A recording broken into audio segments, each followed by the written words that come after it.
বোম্বের কিয়ামত সে কিয়ামত তকের বাংলা করছি। তো আপনি যদি এটা করতে চান, আমি ছবিতে আসবো আমি কখনো ভাবিনি। ছবিতে যে কাজ করব, যে ফিল্মে আমি আসবো কাজ করব, আমি কখনো এটা ভাবিনি। তো এটা ব্যাপারটা হয়ে গেছে হঠাৎ, সাডেনলি, হঠাৎ করে। আমার অ্যাড টিভিতে তখন যাচ্ছিল, ফান্টা।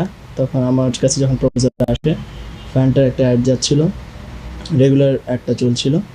তো এর মধ্যে আমার কাছে সোহান ভাই আমার ছবি কোথা থেকে যেন দেখে আমার সম্পর্কে জানার পরে আমি ছবিতে কাজ করব কিনা জিজ্ঞেস করেন। করার পরে আমাকে একদিন ফোন করেন বিকালবেলা, দুপুরবেলা আমাকে একদিন ফোন করেন। ফোন করে বলেন যে আমি এরকম এরকম ডাইরেক্টর অমুক বলছি, আমি আপনাকে ছবির ব্যাপারে কিছু কথা বলতে চাই, আপনি যদি আমাকে কিছু সময় দেন।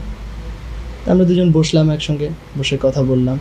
তো এর মধ্যে উনি আমাকে ছবিতে প্রপোজাল দিলেন যে আমি এরকম এরকম বোম্বের কিয়ামত সে কিয়ামত তকের বাংলা করছি।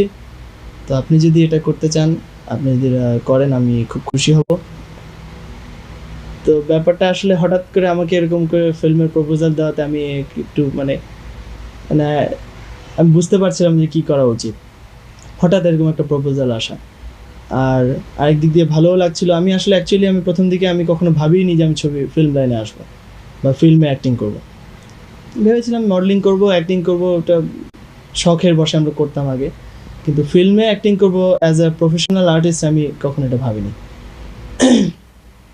এনিওয়ে, তারপরে সোহান ভাই আমাকে যখন প্রপোজালটা দিলেন, তখন একদিক দিয়ে আমার ভালোও লাগছিল, কারণ কিয়ামত সে কিয়ামত তক আমি যখন ফার্স্ট দেখি, আমির খান জুহি চাওলার সেই কিয়ামত সে কিয়ামত তক যখন আমি প্রথম দেখি, তখন আমি ভেবেছিলাম যে এত সুন্দর ছবিটা, যে এত ভালো লেগেছিল আমার কাছে আমির খানের অ্যাক্টিং, জুহি চাওলার অ্যাক্টিং, যে ওটা দেখার পর আমার মনে হয়েছিল যে আমি যদি এই ক্যারেক্টারটায় আমি কাজ করতে পারতাম, বা এরকম একটা ক্যারেক্টার আমাকে কেউ দিত, অথবা এই ছবিটাই বাংলাদেশে যদি হতো, আমি যদি সেটাতে অ্যাক্টিং করতে পারতাম, তাহলে আমি খুব খুশি হতাম, আমার মানে কাজ করে খুব আনন্দ পেতাম। তো সেই স্বপ্নটা যখন সোহান ভাইয়ের মুখ থেকে সফল হতে যাচ্ছে দেখে আমার কাছে মানে একদিক দিয়ে আনন্দও লেগেছে, আবার ডিসিশনের অভাবেও ভুগছিলাম যে আমি করব কি করব না, কীভাবে কী করব, এরকম একটা ভাব। যাই হোক, আমি ওনাকে বললাম ঠিক আছে, আমি আমার প্যারেন্টসের সঙ্গে কথা বলি। বাড়িতে আসলাম, এসে বাবা মাকে জিজ্ঞেস করলাম। তাদের প্রথম প্রথম একটু অমত ছিল, তারপরে আমার উৎসাহ দেখে তারা বললেন ঠিক আছে তুমি করো। ব্যাস, এই সোহান ভাইকে বললাম যে ঠিক আছে আমি করব।